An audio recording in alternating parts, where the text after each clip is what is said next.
Hello friends, welcome to our channel the matter of maths. तो हम लोग अब आज अपने क्रैश कोर्स में आगे बढ़ते हुए इंटीग्रेशन पढ़ेंगे। लेकिन उससे पहले कुछ ज़रूरी चर्चा करते हैं कि जैसे हमारे कुछ रिश्तेदार और कुछ मित्र का जो सुझाव आया है कि आप बहुत तेज़ पढ़ा रहे हैं, इस कारण बच्चे आपसे रिलेट नहीं कर पा रहे हैं, इसलिए आपके वीडियोज़ का व्यू कम जा रहा है। तो मुझे मेरा बच्चों से यह रिक्वेस्ट है कि कृपया जल्दी से चैनल को हमारे सब्सक्राइब कर दें और जल्दी जल्दी हमारे चैनल को ग्रो करने में मदद करें, ताकि हम आप लोगों के लिए और कड़ी मेहनत करें।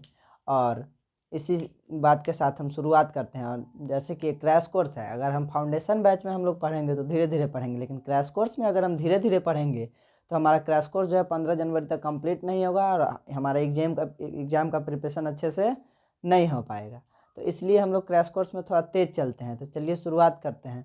बाकी अगर कुछ बच्चे जो रिलेट नहीं कर पा रहे होंगे क्रैश कोर्स में, जो जिनको लग रहा होगा कि थोड़ा सा तेज़ है, तो मेरा उनसे गुजारिश है कि आप पहले अपना एग्ज़ाम दे लें। और अगर आपको कोई दिक्कत होता है तो आप लोग कमेंट करें, और ज़रूर हम कोशिश करेंगे कि मार्च से फाउंडेशन बैच 12th का और 11th की फाउंडेशन बैच का शुरुआत करें, जिसमें एकदम धीरे धीरे हम लोगों को, चूँकि वहाँ साल भर का समय रहता है तो आराम से हम लोग धीरे धीरे पढ़ सकते हैं। लेकिन अगर क्रैश कोर्स में हम लोग धीरे धीरे चलेंगे तो क्या होगा कि हमारा क्रैश कोर्स जो है बहुत लंबा हो जाएगा कोर्स, और एग्ज़ाम तक हो सकता है कंप्लीट ना हो, तो आप लोगों को एग्ज़ाम में दिक्कत होगी।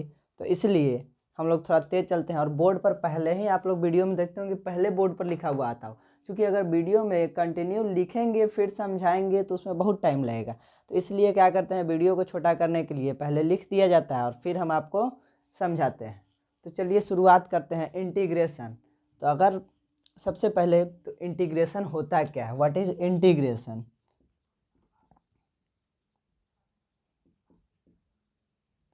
इंटीग्रेशन, तो it is the reverse process of differentiation. It is the reverse process of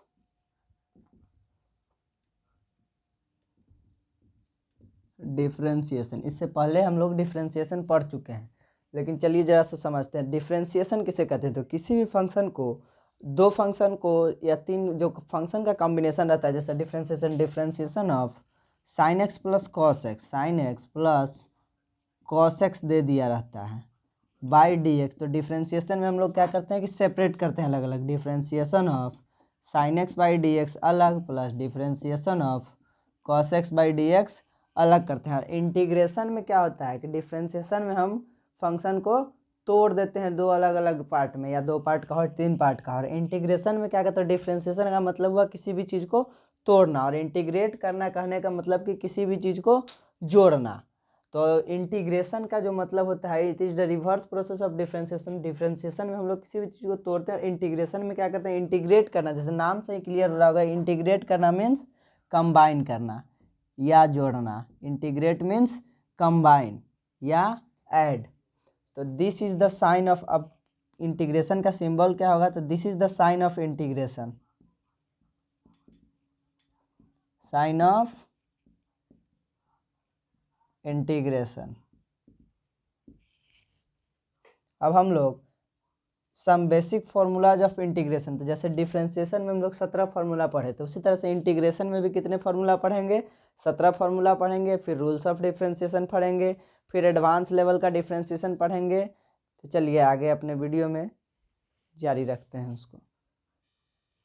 अब हम लोग इंटीग्रेशन में आगे बढ़ते हुए पढ़ेंगे some basic formulas of integration. तो जैसे डिफरेंशिएशन में हम लोग 17 फार्मूला पढ़े थे, उसी तरह से इंटीग्रेशन में भी हम लोग कितने बेसिक फार्मूला पढ़ेंगे, 17 बेसिक फार्मूला पढ़ेंगे। तो जिसको डिफरेंशिएशन का फार्मूला याद होगा उसको इंटीग्रेशन का फार्मूला याद करने में टाइम नहीं लगेगा, क्योंकि वहाँ साइन एक्स का डिफरेंशिएशन कॉस एक्स होता था, और यहाँ कॉस एक्स का इंटीग्रेशन क्या होगा, साइन एक्स होगा।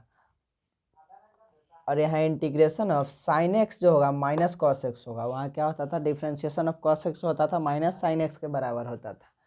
तो उसी तरह से सेक स्क्वायर एक्स का जो डिफरेंशिएशन होगा टेन एक्स होगा, कॉसेक स्क्वायर एक्स का डिफरेंशिएशन कॉट एक्स होगा, sec x into tan x का डिफरेंशिएशन सेक एक्स होगा, cosec x into cot x का इंटीग्रेशन जो होगा माइनस कॉसेक एक्स होगा। और 1/, अब इन्वर्स फंक्शन का इंटीग्रेशन, तो 1/√(1 - x² dx का जो इंटीग्रेशन होगा वह साइन इन्वर्स एक्स के बराबर होगा।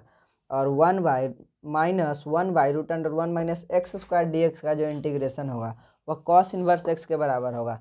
तो अगर 1/√(1 - x² dx पॉजिटिव होगा तो इंटीग्रेशन साइन इन्वर्स एक्स होगा, और जब 1/√(1 - x² निगेटिव होगा तो इंटीग्रेशन जो होगा कॉस इन्वर्स एक्स के बराबर होगा। उसी तरह से 1/1 + x² dx अगर पॉजिटिव होगा तो tan इन्वर्स एक्स, और अगर 1/1 + x² निगेटिव होगा तो इंटीग्रेशन कॉट इन्वर्स एक्स। उसी तरह से 1/x × (√x² - 1) जब पॉजिटिव होगा तो इंटीग्रेशन सेक इन्वर्स एक्स, और जब 1/x × (√x² - 1) निगेटिव होगा तो इंटीग्रेशन कॉसेक इन्वर्स एक्स। और e के पावर x का डिफ्रेंसिएशन और इंटीग्रेशन सब क्या होता है, e के पावर x होता है।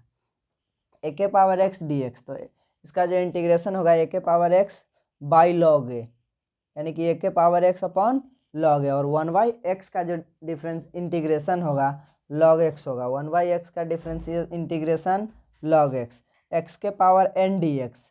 तो वहाँ हम लोग पढ़े थे x के पावर डिफ्रेंसिएशन में पढ़े थे डिफ्रेंसिएशन ऑफ x के पावर n बाई dx, तो n इंटू एक्स के पावर n-1, और यहाँ जो इंटीग्रेशन में पढ़ेंगे तो x के पावर n का जो इंटीग्रेशन होगा x के पावर n+1 अपॉन n+1 हो जाएगा। वहाँ -1 होता था, यहाँ +1 होगा, वहाँ मल्टीप्लाई होता था, यहाँ डिवाइड हो जाएगा पावर से। और इंटीग्रेशन ऑफ dx = x होगा कैसे, देख लीजिए। इंटीग्रेशन ऑफ dx जैसा ही करेंगे तो क्या हम इसको इंटीग्रेशन ऑफ 1 × dx लिख सकते हैं, तो हाँ बिल्कुल लिख सकते हैं। उसके बाद इसको हम x के पावर 0 dx, और जब हम इंटीग्रेशन ऑफ x के पावर n dx पर इसको तोड़ेंगे, इंटीग्रेट करेंगे, तो क्या हम इसको x के पावर 0+1 अपॉन 0+1 लिख सकते हैं, और x के पावर 1 = x, और नीचे में 1 है तो इसीलिए इसका जो इंटीग्रेशन हो जाता है x हो जाता है। तो सारे फार्मूला को अभी अगर हम क्रैश कोर्स में प्रूफ करेंगे तो बहुत लंबा चलेगा, इसलिए डायरेक्ट हम लोग क्या करेंगे, इस सब बेसिक फार्मूला को याद कर लेंगे। चूँकि इंटीग्रेशन का फार्मूला और डिफ्रेंसिएशन का फार्मूला याद होना एकदम बहुत इंपॉर्टेंट है कैलकुलस चैप्टर के लिए। तो जल्दी जल्दी आप लोग डिफ्रेंसिएशन का भी और इंटीग्रेशन का भी फार्मूला कंप्लीट कर लीजिए।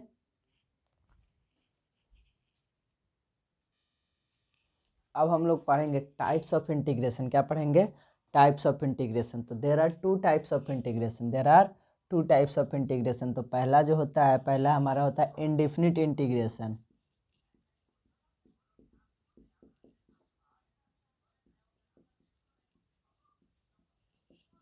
इंडेफिनिट इंटीग्रेशन में जैसे मान लीजिए कि हमको दे रहा है कि इंटीग्रेशन ऑफ x के पावर 4 dx, तो क्या हम इसका इंटीग्रेशन क्या करते हैं, इसका जब हम इंटीग्रेशन करेंगे तो x के पावर 5/5 आएगा।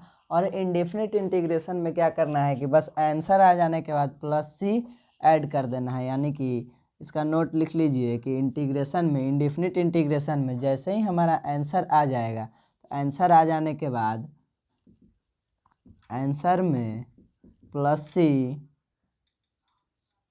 ऐड कर देना है।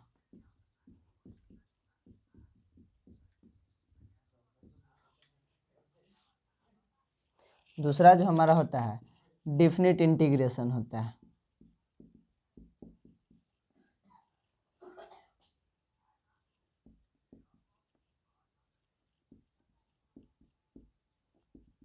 तो इनडेफिनिट इंटीग्रेशन में हम लोग को लिमिट नहीं दिया रहता, और डेफिनिट इंटीग्रेशन में क्या रहता है, सेम चीज़ रहेगा।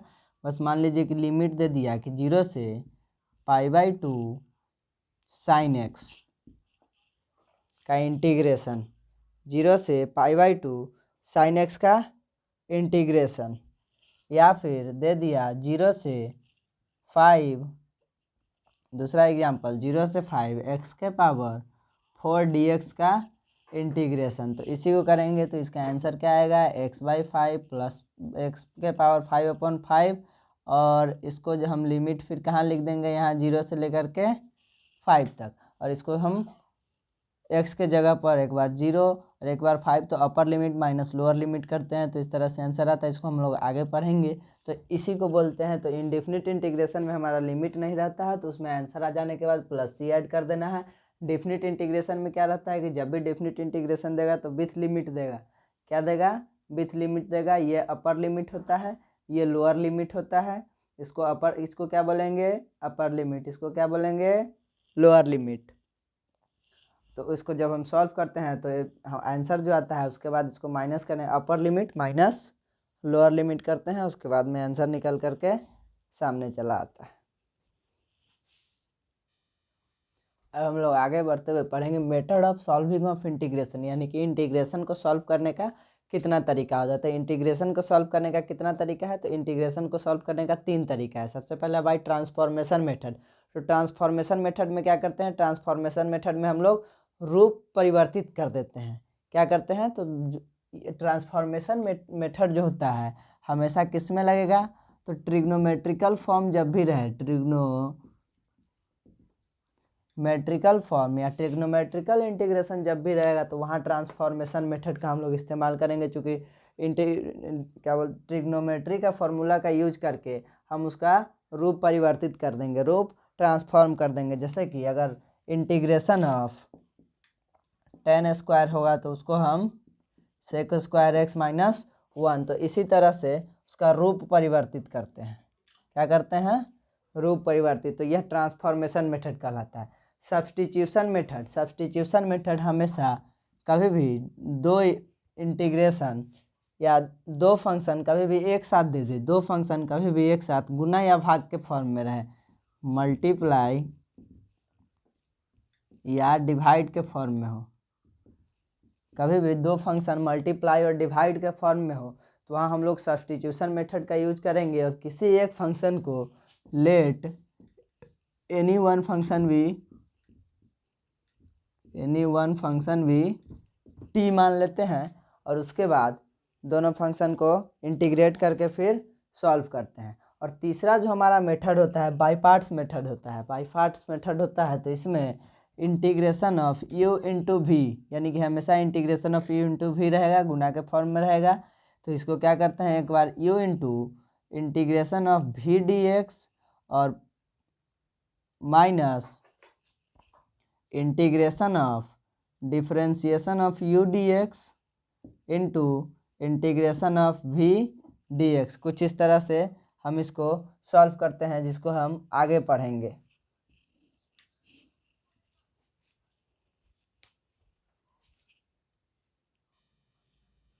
अब हम लोग पहला मेथड ऑफ ट्रांसफॉर्मेशन या transformation method to solving the integration को पढ़ेंगे। तो ट्रांसफॉर्मेशन मेथड हमेशा हमने आपको बताया था कि किस फॉर्म के लिए यूज होता है, तो ट्रिग्नोमेट्रिकल फंक्शन जब भी रहेगा तो उसके लिए ट्रांसफॉर्मेशन मेथड यूज होता है। तो कुछ इंपॉर्टेंट फार्मूला है जो ट्रांसफॉर्मेशन मेथड में यूज होता है। सबसे पहला है tan square x is equal to sec square x minus 1। ये हम लोग ट्रिग्नोमेट्री में भी 11th क्लास का जब रिवीजन किए थे वहाँ भी पढ़े थे, लेकिन अभी भी इसको हमने लिख दिया है ताकि आपको पीछे खोजना ना पड़े। फिर से दोबारा आप इसको नोट डाउन जल्दी से कर लीजिए।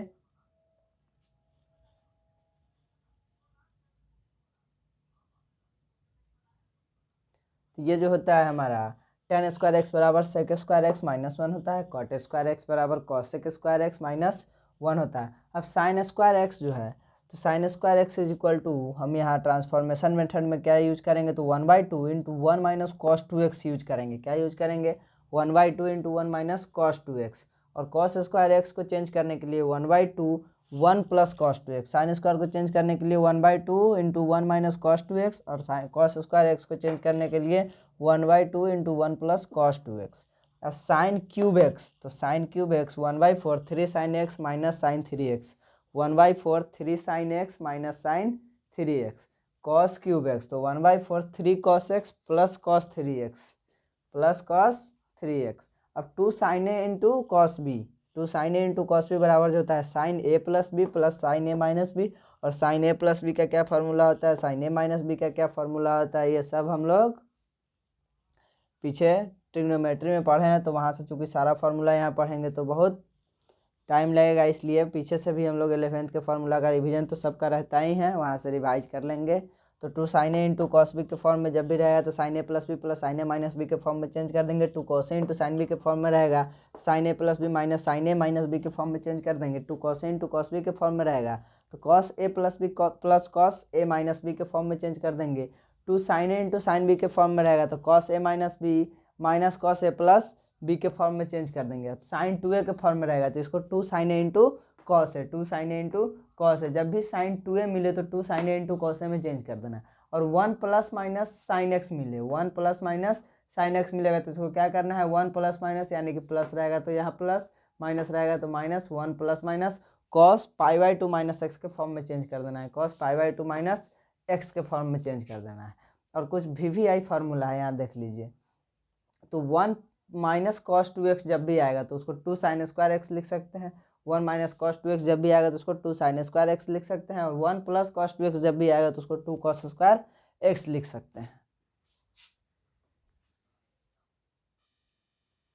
हम लोग इसमें आगे बढ़ते हुए मेथड ऑफ सब्स्टिट्यूशन के बारे में पढ़ेंगे। तो मेथड ऑफ सब्स्टिट्यूशन में हमने आपको इससे पहले बताया था कि क्या करना है कि किसी एक को टी मान लेना है। क्या करना है, टी लेट कर लेना है। और टी किसको मानना है, तो जिसका डिफ्रेंसिएशन डायरेक्ट या इनडायरेक्ट हमको क्या रहता है, दिया हुआ रहता है। टी नोट में लिख लीजिए, नोट में कि टी हम उसी को मानेंगे, टी उसको ही मानना है जिसका डिफ्रेंसिएशन डायरेक्ट या इनडायरेक्ट क्वेश्चन में दिया हो। जैसे यहाँ फर्स्ट क्वेश्चन में हम लोग देख रहे हैं कि tan x को हमने t माना है। tan x को ही हमने t क्यों माना है, तो tan x को t हमने इसलिए माना है क्योंकि tan x का डिफ्रेंसिएशन क्या होता है, sec स्क्वायर x होता है। तो इसलिए हमने tan x को क्या मान लिया है, t मान लिया है। अब अगर इस क्वेश्चन में देखेंगे कि हमने log x को t माना है, क्यों, तो log x का डिफ्रेंसिएशन क्या होता है, 1/x होता है। और यहाँ डायरेक्ट या indirect log x by x दिया हुआ है, तो क्या हम इसको इस तरह से लिख सकते हैं, log x इंटू 1/x। तो क्या डायरेक्ट या इनडायरेक्ट इसका डिफ्रेंसिएशन दिया हुआ है, तो इसलिए हमने log x को t माना है। तो पहले जल्दी से नोट डाउन कर लीजिए, नोट में सबसे पहले लिख लीजिए t उसको ही मानना है जिसका डिफ्रेंसिएशन डायरेक्ट या इनडायरेक्ट क्वेश्चन में दिया हुआ हो, उसको हम लोग t मान लेंगे। तो जैसे पहला क्वेश्चन में यहाँ tan x into sec square x का इंटीग्रेशन करना है। और यह हमने मेथड ऑफ सब्स्टिट्यूशन में से पहले ही बताया था कि हमेशा मेथड ऑफ सब्स्टिट्यूशन कब इस्तेमाल करेंगे, जब क्वेश्चन मल्टीप्लाई या डिवाइड के फॉर्म में हो। तो दोनों का एक एक एग्जाम्पल मल्टीप्लाई का, एक एग्जाम्पल डिवाइड का हमने यहाँ लिया है। तो tan x का इंटू सेक स्क्वायर एक्स का जब हम इंटीग्रेशन करेंगे तो यहाँ से tan x को हम x मान लेंगे और इसको differentiate with respect to x करेंगे। तो tan x का डिफ्रेंशिएशन क्या होता है, डायरेक्ट यहाँ कर दिए हैं। तो tan x का डिफ्रेंशिएशन सेक स्क्वायर एक्स होता है। dt को जब डिफ्रेंशिएट करेंगे विथ रिस्पेक्ट टू x तो dt बाई dx हो जाएगा। और यहाँ से हम dx को इधर फेंक देंगे और सेक स्क्वायर एक्स को इधर उठा के लाएंगे। तो dx इज इक्वल टू हमारा क्या आ जाएगा, dt upon sec square x. और यहाँ हम tan x को t माने हैं तो t into sec square x dt by sec square x इसको लिख देंगे। और सेक स्क्वायर से सेक स्क्वायर कट गया तो हमको अब इंटीग्रेशन ऑफ t dt बच गया। और t dt का जैसे डिफ्रेंसिएशन इंटीग्रेशन हम लोग करेंगे तो इंटीग्रेशन ऑफ x के पावर n बराबर जो होता है x के power n plus 1 upon n plus 1। तो इसी फार्मूला को इम्प्लीमेंट करेंगे तो t के पावर 1 प्लस 1 तो 2 अपॉन 2। और यह इंडिफिनिट इंटीग्रेशन है इसलिए प्लस c ऐड करेंगे, चूँकि हम लोग पढ़े हैं इंडिफिनिट इंटीग्रेशन में कि जब भी इंडिफिनिट इंटीग्रेशन रहेगा तो आंसर में प्लस c ऐड कर देते हैं। और यहाँ से अब हम t का वैल्यू यहाँ पुट कर देंगे। तो t का वैल्यू हम क्या मान लिए थे, tan x, तो t स्क्वायर है इसलिए tan square x upon 2 plus c जो है हमारा इंटीग्रेशन हो गया। किसका इंटीग्रेशन हो गया, तो tan x into sec square x d x का इंटीग्रेशन क्या होगा, tan square x upon 2 plus c। उसी तरह से log x by x d x दिया हुआ है, क्या दिया हुआ है, log x by x d x. तो यहाँ 1/x जो है log x का डिफ्रेंसिएशन दिया हुआ है इसलिए हमने t किसको माना है, log x को माना है। और log x को हम differentiate with respect to x करेंगे तो log x का डिफ्रेंसिएशन 1/x और dx का डिफरेंस यहाँ t बचा हुआ है तो इसको x के रिस्पेक्ट में जैसे ही डिफ्रेंशिएट करेंगे तो dt अपॉन dx आ जाएगा। और यहाँ से dt को इस तरफ छोड़ देंगे और dx को इधर फेंक देंगे तो dt इज इक्वल टू जो हमारा dx बाई एक्स हो जाएगा। और यहाँ से log x इंटू 1 और log x upon x d x है तो हम इसको t dx लिख सकते हैं, चूँकि इसके डिफ्रेंसिएशन से यह क्या हो जाएगा, कट जाएगा। और यहाँ log x को हम लोग t मान लेंगे और इसलिए यहाँ पर जो हमारा इंटीग्रेशन बचेगा t dx बचेगा। और इंटीग्रेशन जब t dx का करेंगे तो टी स्क्वायर अपॉन 2 प्लस सी, चूँकि यह भी इंडिफिनिट इंटीग्रेशन है इसलिए इसमें प्लस सी ऐड कर दिए हैं, और हमने टी किसको माना है, लॉग एक्स को, तो यहाँ से टी का वैल्यू यहाँ पुट कर देंगे, तो टी स्क्वायर के बदले लॉग एक्स का होल स्क्वायर बाई 2 प्लस सी जो है हमारा इंटीग्रेशन निकल करके आ जाएगा। सब्स्टिट्यूशन मेथड का कोई थ्योरी नहीं होता है या कोई फार्मूला नहीं, इसको हम लोग क्वेश्चन से ही समझेंगे। तो इसका 2 क्वेश्चन और चलिए करते हैं। तो उसमें पहला जो क्वेश्चन है कि कह रहा है कि integration of tan x dx का इंटीग्रेशन निकालना है, तो क्या हम tan x into sec x upon sec x लिख सकते हैं, चूँकि sec x से sec x कट जाएगा 1, तो tan x dx, तो इसका फॉर्म चेंज कर दिए। तो क्या अब tan x into sec x या sec x into tan x जो होता है वह tan x का क्या होता है, sec x into tan x जो होगा वह sec x का डिफ्रेंसिएशन हो जाएगा। तो यहाँ हम sec x को t मान लेंगे, क्या मान लेंगे, sec x को t मान लेंगे, और sec x को जब differentiate with respect to x करेंगे तो sec x into tan x, चूँकि डिफ्रेंसिएशन ऑफ sec x जो होता है sec x into tan x होता है, और बराबर dt बाई dx, यहाँ से dx को इधर फेंक देंगे तो dt is equal to sec x into tan x dx, और यहाँ से हम जब इस वैल्यू को पुट करेंगे यहाँ तो हमारा निकल करके आएगा इंटीग्रेशन ऑफ 1/t dt, और 1/t या 1/x dx जो होता है log x का डिफ्रेंसिएशन होता है, तो इसी तरह से 1/t dt log t का इंटीग्रेशन हो जाएगा, और log t और log और t का जो वैल्यू है हमने sec x माना है, तो इसी तरह से हमारा इसीलिए integration of tan x dx जो होगा log sec x के बराबर हो जाएगा। दूसरा जो क्वेश्चन है कह रहा है कि integration of cosec x dx करना है, क्या करना है, cosec x dx, तो यहाँ हम लोग cosec x into cosec x minus cot x ले लेंगे, ऊपर भी और नीचे भी, चूँकि ये कट जाएगा तो 1 बात वही रहेगा, बस इसको भी इसी तरह से ट्रांसफॉर्म किए हैं। तो क्या करना है कि cosec x into cosec x minus cot x ले लेना है, ऊपर में भी और नीचे में भी, न्यूमरेटर और डिनोमिनेटर दोनों में cosec x minus cot x से मल्टीप्लाई करना है, और वहाँ से हम लोग cosec x minus cot x is equal to t मान लेंगे, और उसको जब हम डिफ्रेंशिएट करेंगे तो हमारा जो डिफ्रेंशिएशन निकल करके आएगा cosec x into cot x minus cosec x into cot x plus cosec square x is equal to d t by d x, और यहाँ से डी एक्स को उधर फेंकेंगे तो cosec स्क्वायर एक्स माइनस 1, चूँकि इसको इधर इसको पहले कर दिए और इसको बाद में लिख दिए, तो cosec square x minus cosec x into cot x d x is equal to d t, और इस वैल्यू को जब हम यहाँ पुट करेंगे तो यहाँ देखिए is equal to integration of 1/t dt, और इसका भी इंटीग्रेशन log t के बराबर होता है, यहाँ से log t का t को हम लोगों ने क्या माना है cosec x minus cot x, तो यहाँ पुट करेंगे तो log cosec x minus cot x जो होगा हमारा इंटीग्रेशन हो जाएगा cosec x का, या इसी को हम लिख सकते हैं, log tan x बाई 2 लिख सकते हैं। तो cosec x का कितना डिफ्रेंसिएशन निकल करके आया, 2 log cosec x minus cot x, या इसी को log tan x बाई 2 हम लोग लिख सकते हैं। तो इस तरह से मेथड ऑफ सब्स्टिट्यूशन हमारा खत्म हो गया। अब हम लोग बाई पार्ट्स मेथड पढ़ेंगे।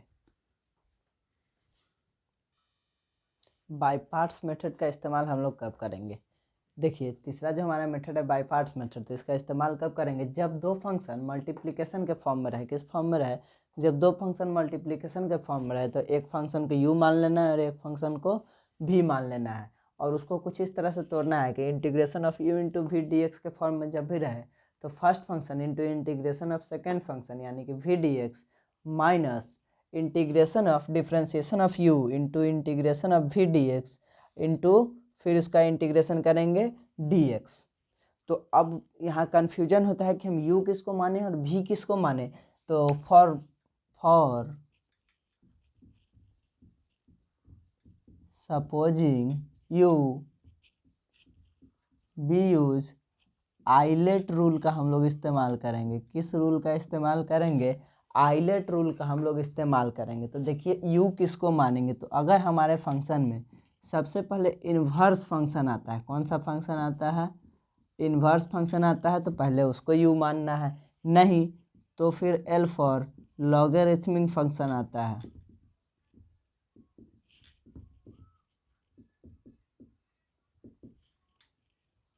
A फॉर अलजेब्रिक फंक्शन होता है,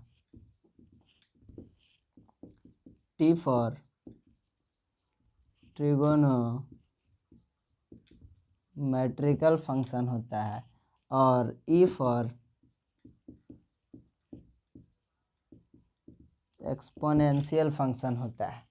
तो क्या हम लोग u को सपोज करने के लिए आइलेट रूल का इस्तेमाल करेंगे। जैसे इस क्वेश्चन में देखिए क्वेश्चन कुछ इस तरह का रहता है, x इंटू साइन एक्स, तो यह हमारा अलजेब्रिक फंक्शन है और यह ट्रिग्नोमेट्रिकल फंक्शन है। तो आइलट रूल के हिसाब से अलजेब्रिकल फंक्शन फर्स्ट आता है, जो इस रूल में पहले आएगा उसको u मानना है। तो यहाँ हमारा अलजेब्रिकल फंक्शन है और अलजेब्रिकल फंक्शन ट्रिग्नोमेट्रिकल फंक्शन से क्या आता है, ऊपर आता है। तो हम लोग u किसको मानेंगे, अलजेब्रिकल फंक्शन को, तो इसलिए हम लोग x को क्या मान लिए, u। तो जो v बच गया, तो v साइन x जो बच गया उसको हम लोग v मान लेंगे। और यहाँ से इसको जब हम तोड़ेंगे तो u into integration of v minus differentiation of u into integration of v, फिर होल का इंटीग्रेशन। तो इसका जब हम इंटीग्रेशन करेंगे तो माइनस एक्स कॉस एक्स, क्यों, तो x का x और साइन x का जो डिफ्रेंसिएशन होता है माइनस कॉस एक्स होता है, तो इसलिए minus x cos x plus इसका जब हम डिफ्रेंसिएशन करेंगे तो 1 इंटू साइन एक्स का जो डिफ्रेंसिएशन होता है कॉस एक्स होता है, साइन एक्स का जो डिफ्रेंसिएशन होता है माइनस कॉस एक्स होता है। और इसको जब हम तोड़ेंगे तो माइनस माइनस हमारा क्या हो जाएगा, plus integration of cos x, और यहाँ से कॉस एक्स का डिफ्रेंसिएशन साइन एक्स होता है, इंटीग्रेशन साइन एक्स होता है। तो इसीलिए हमारा जो आंसर निकल करके आएगा minus x cos x plus sine x plus c. तो आइलेट रूल का यूज करके हम लोग यू और भी मानना सीख जाएंगे और उसके बाद बाई पार्ट्स मेथड का यूज करेंगे, और यही हमारा बाई पार्ट्स फॉर्मूला होता है, u into integration of v d x minus differentiation of u into integration of v d x का होल इंटीग्रेशन। इसको क्या पढ़ेंगे, differentiation of u into integration of v का होल इंटीग्रेशन।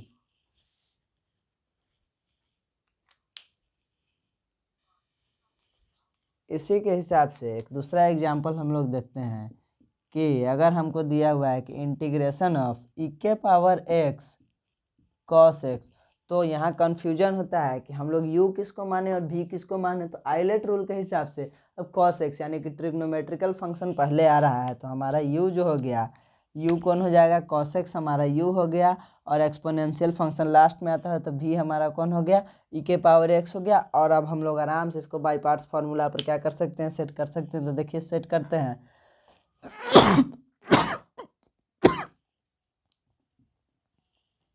तो u तो cos x into integration of e के power x d x minus integration differentiation of